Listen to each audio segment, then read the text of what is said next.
Good afternoon, Excellencies, distinguished delegates, ladies and gentlemen, colleagues and friends. I would like to welcome and thank all of you for joining me here today.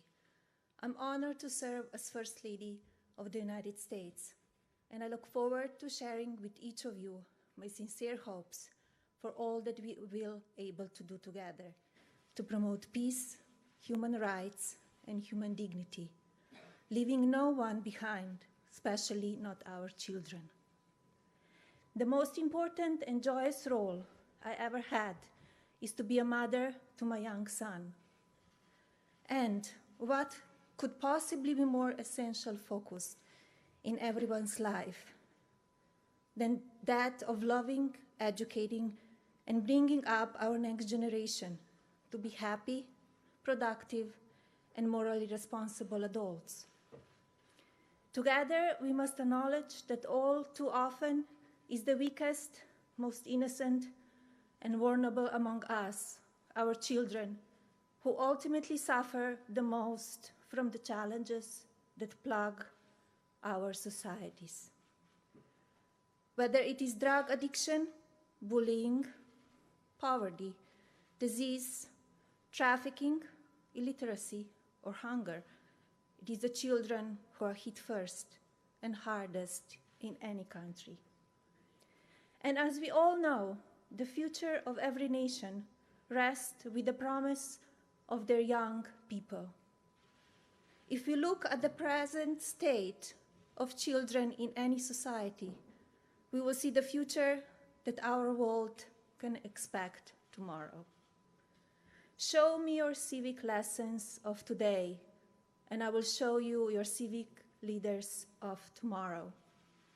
Show me your history lessons of today, and I will show you your political leaders of tomorrow.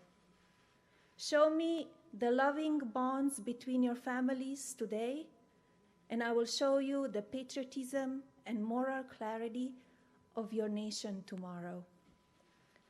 Our choices on how we raise and educate our children will in fact provide the blueprint for the next generation.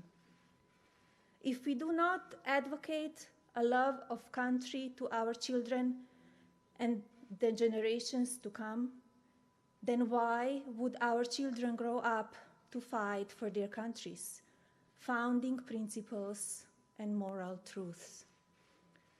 If we do not teach our children the importance of helping those less fortunate, wherever they may be, then why would they become caring adults who dedicate themselves to charity?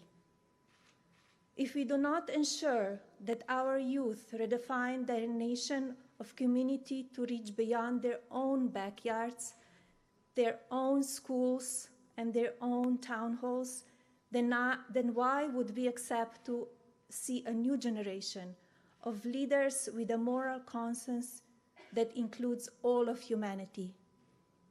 When we join together as parents, caring for children, wherever they live in our own families across the street, across the nation, or across the globe, we claim our responsibility to the next generation to ensure they are prepared to accept the torch of leadership for the world of tomorrow.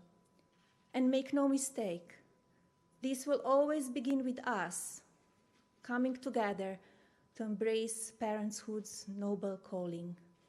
Nothing could be more urgent nor worthy a cause than preparing future generations for the adulthood with true moral clarity and responsibility.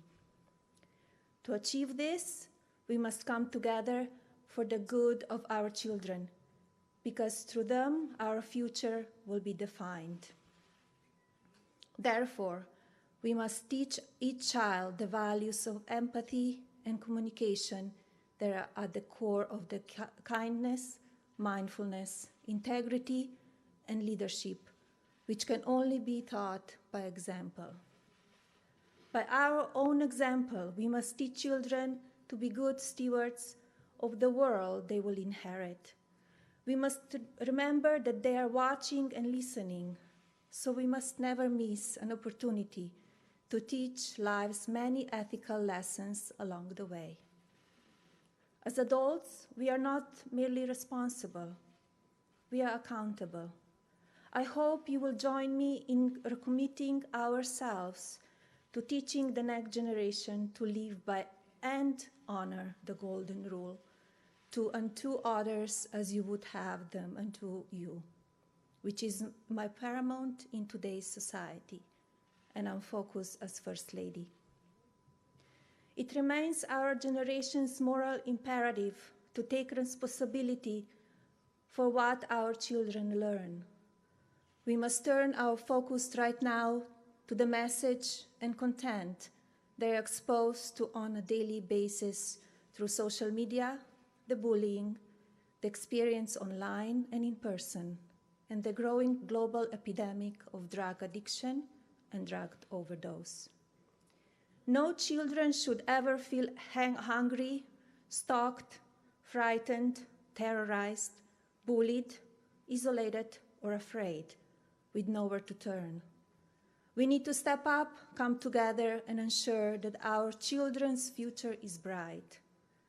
In the coming months, I hope to reach out to each one of you here today, to call upon you for your support and guidance, and look forward to joining you in collaboration to support and educate our next generation. I'm asking leaders on social media whose target market for their products and platforms is children, as well community and educational leaders, to join me in this fight for the hopes and dreams of our children. With all my heart, I want to thank you, each one of you, for being here today, and tell you how much I'm looking forward to working with you on behalf of our children. God bless our children, God bless our nations, and God bless the United States of America. Thank you.